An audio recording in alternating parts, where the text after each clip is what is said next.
It's Drew. I'm back. So I have now been living in LA for 4 years, and I have a lot more experience actually working in the entertainment industry and working as an assistant.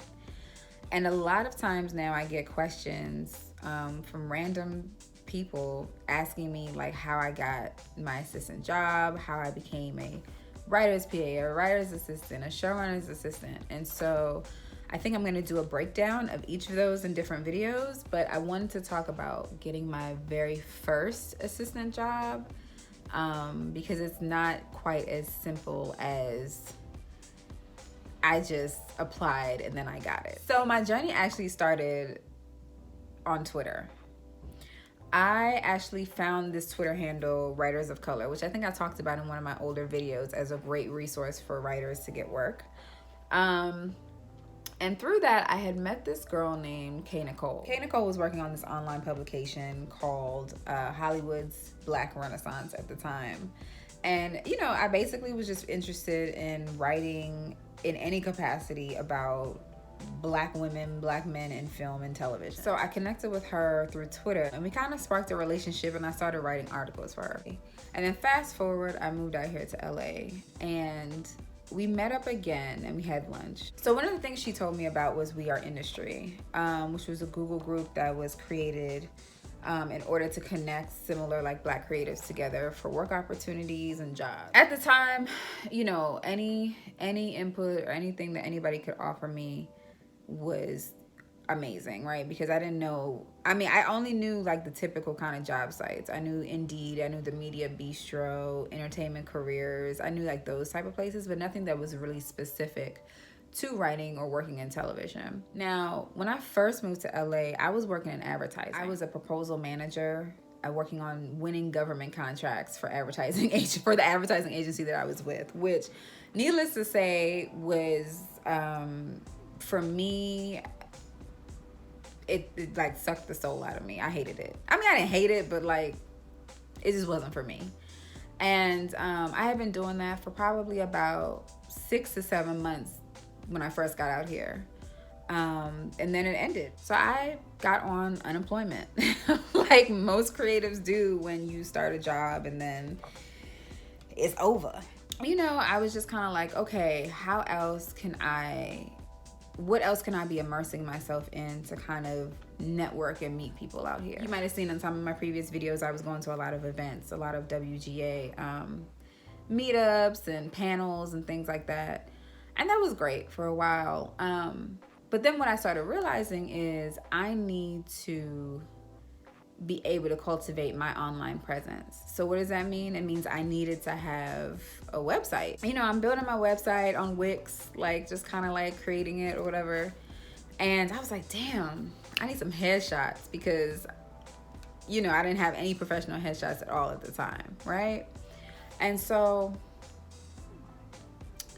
I connected with one of my best friends out here, Anton. Shout out to you, bruh. He connected me to another aspiring writer at the time who also had a side hustle of photography. Fast forward maybe a couple months, like, you know, I went on with my business, went on still doing my side hustles. I was still unemployed. And she and her writing partner at the time posted a opportunity for an internship on We Are Industry. So I said, oh, I know this girl. Let me reach out. You know, this is definitely something I'm interested in. We had a call with her and her writing partner just to see if like it would be a good match, right? I think I worked with them maybe for 2 months, 3 months, unpaid internship. I did a lot of like research for them. I took notes on their calls that they would have with different producers. I did script coverage for them, like I read their scripts, things like that. They also read some of my scripts, which was awesome. And then another opportunity came across We Are Industry. And this was to work on an unscripted show. Not where the field I really want to be in. I want to be in scripted television. So it's a little bit of a departure, but this is still something that I can do and I could be interested in. Apply for it. One of the reasons that I even got the interview was because I knew the two girls that I had interned with knew the creator of the docuseries, right? And so they had already given me a little bit of a reference. And this, now mind you, this would be for my first assistant job ever. Okay, at this point, it was over a year that I had moved out to LA. Like I said, wasn't in advertising anymore, was unemployed, was doing different gigs, was just trying to I was working out all the time. I was just trying to maintain my life, right? So I have the interview. Interview seems to go really well. And I'm like, okay, this is cool, cool. Lasted maybe 10, 15 minutes, leave there, feel really good about it. Didn't get the job.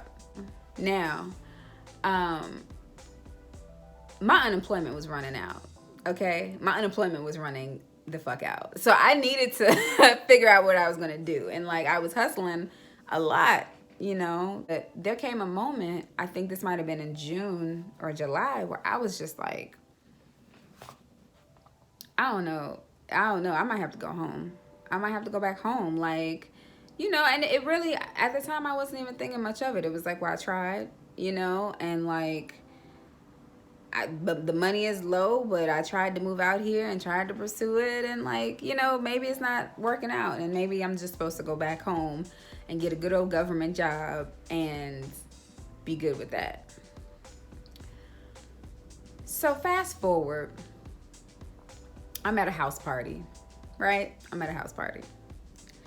And I see the two creators of these docuseries that I interviewed with, okay? And they come up to me and they're super cool, they're super chill, just hey, how you doing? Whatever. And I'm like, oh, I'm okay. But meanwhile, I'm dying inside and I'm sad and I cried earlier that day and I had a whole little meltdown. But I'm fine. I'm okay. And it was we just had a little quick chat, got caught up, and it maybe was a 2-minute, 3-minute conversation. And then that was it. That was it. Went back home. I was definitely contemplating whether or not I could even be in LA. Whether or not I could even be out here for the long haul. And I get an email a week later, and I get an email saying, hey, we need an assistant to help, for maybe a month or two. This is going to be the rate, the weekly rate, and these are some of the things that you'll be doing. We really enjoyed talking to you again before, wondering if you could come on board. Y'all, so first of all, I cried. Okay, I cried. I had been applying to jobs. That's another thing. I had been applying. I had put myself out there. I had been reaching out to people who I knew out here, which at the time wasn't a lot of people. And yeah, she offered me the job. And I remember just being so happy, right? And now it wasn't the dream job, obviously. And I'll probably make more videos about things I struggled with and stuff during that time, but it was my first try at being an assistant in television. I learned a lot. I really learned a lot. When people ask me, how did you get your first assistant job, it's not as easy as, oh, I just applied for an opening and I got it. It's important to realize that all the little things, the little connections you make along the way, the people you talk to, when you support somebody's craft or their side hustle, you just never know how the universe flows and how it could come back to you. I don't know if I would have gotten that job had I not known the two writers who I interned with. I don't know if I would have gotten that job if I wasn't connected to Kay. I don't know that I would have gotten the job if I didn't put myself out there and say, hey, this is what I'm interested in and this is what I'm interested in doing. Do you know anyone? Just asking for help, asking questions about it. So that was my first gig as an assistant in unscripted television in LA. And I learned a lot, good and bad, from it. You don't know what's gonna come from saying, you know, I just need help, right? I just need help. And then the universe comes back and talks to you in ways that you're not even prepared for. So anyway, that's my little story. I'm definitely gonna do some more videos on my experiences as an assistant, because it has been a lot of different experiences. So please like, comment, and subscribe. I have my YouTuber again.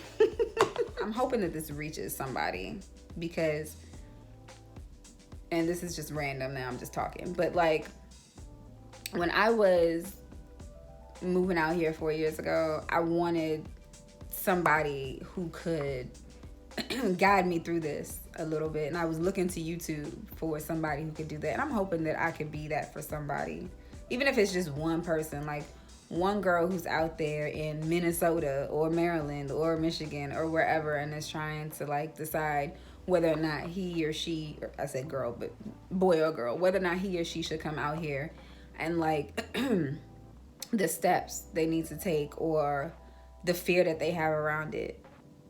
You can do it, boo. You can do it. You can do it. If I can do it, you can do it, okay?